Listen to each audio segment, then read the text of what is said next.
So the other day I came across this. Yes, this lovely little meme right here talking about the differences between Greta Thunberg and this gentleman by the name of Boyan Slat, although I think I may have been pronouncing his name wrong, but I find that the meme is particularly interesting, and I'm going to leave it up here for you all to read. Greta Thunberg is a 16-year-old Swedish environmental activist who shares her anger, frustration, and anxiety about the climate with the world. She is neither a scientist nor an economist. She offers no practical solutions to the economic devastation her ideas would cause. Admirable passion, wrong thesis, media star. Google search 176 million results. Boyan Slat is a 23-year-old inventor who designed the world's first ocean plastic cleanup system at age 16. He now leads a group developing advanced technologies to rid the world's oceans of plastic. His solution involves no economic destruction. Admirable passion, right thesis, media, not interested. Google search, 270,000 results. Now, I did do a preliminary Google search kind of just to look at this meme a little bit. Mr. Slat comes up at about 386,000, but I think maybe this meme and his recent endeavors with the ocean plastic cleanup device he invented may have spurred things into the news. But moving on, I noticed that someone was trying to take apart this meme on Reddit, particularly from the top minds of Reddit. For those of you who don't know what the top minds of Reddit is, it is a subreddit that is more or less a cesspool of people thinking that they are better and more intellectual and just smarter than the average person who makes a claim or discusses things on the internet. Usually it tries to link right of center or libertarian or anyone that sort of counters the mainstream groupthink that exists on Reddit. Reddit is a very primarily left-leaning website. You've got Our Politics, Our World News, anything that comes up that's against Trump or Brexit or anything like that may be predominantly seen in the face of populism or even remotely just not what the mainstream left is thinking about. You're going to see them chastise it, downvote it, and prevent it from being seen. And when it comes to censorship, it's only worse now because of what's recently happened with the Chinese, because I believe Tencent, which is a Chinese media company, owns a part of Reddit. But that's for a video for another time. But Boyan Slat doesn't get the attention, according to the article, is because, he hasn't been in the news as much. He's had some false starts, ergo he's not going to be as well searched or well known as Greta Thunberg. And they're just saying, well, this is just an argument to point out that this is some sort of, false narrative or false equivalency or whataboutism. But the argument, I think, actually, that kind of proves the point is because, even though Boyan Slat hasn't been as well known in the media, and I think it's specifically because Boyan Slat's actually doing something. He's 23 years old. I think he's 24 now, actually, according to what I was seeing on his birthday. Yeah, he's 24.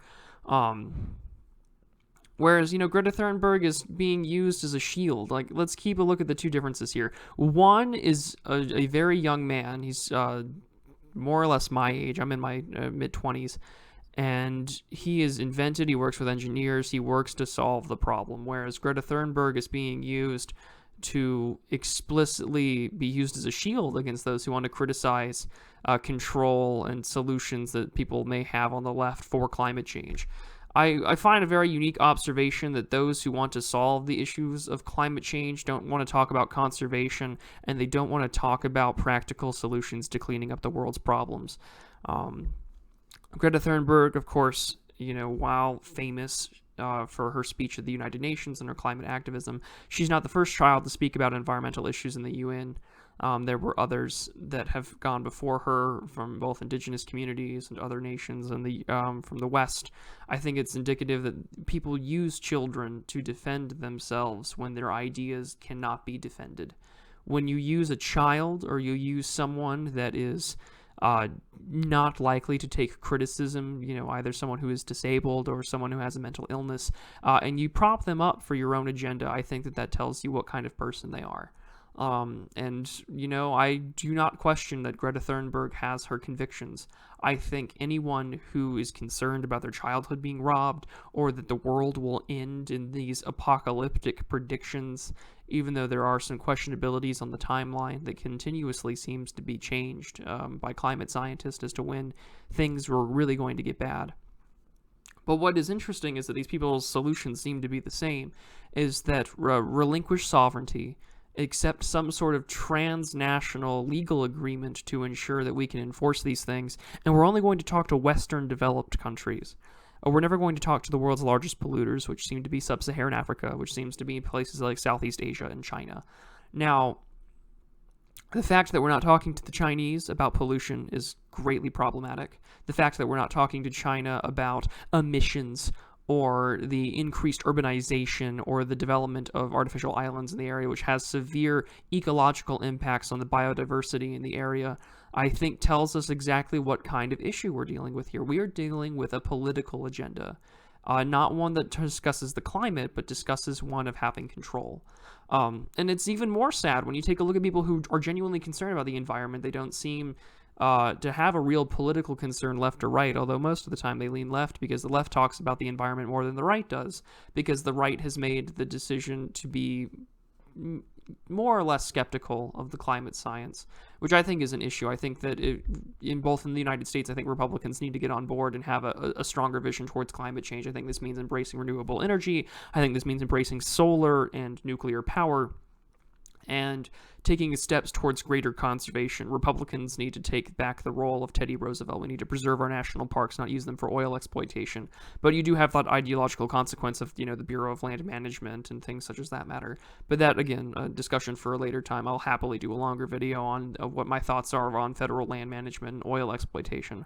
But the real issue exists that we need to be focusing more on actual conservation efforts and those who are willing to do something, not those who are willing to tell us, we should listen to Greta because, she's telling us that we should do things and that world leaders need to act. And she's absolutely correct. World leaders do need to act, but we need to be embracing people that are willing to come forward with actual solutions to the problem, not just, raise your taxes and reduce everyone's standard of living back to the 19th century, because that's not going to be the way to go about it.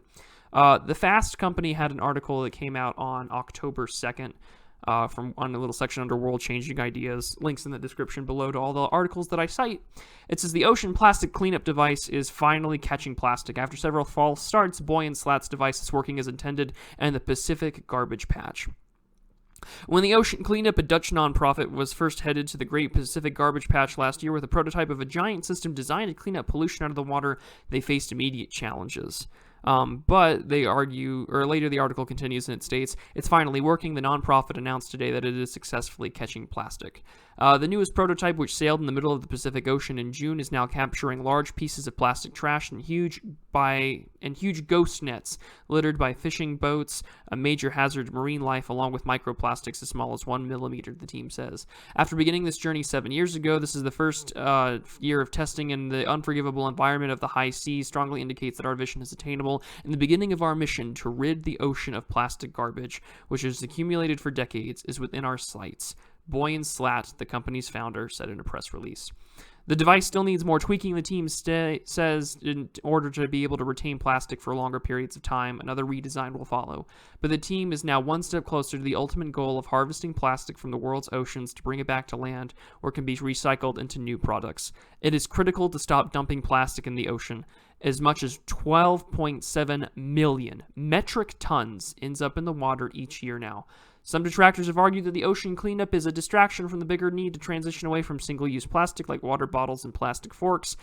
But stopping pollution won't tackle the problem of plastic that's already in the ocean, and that's a piece that this nonprofit may be able to solve.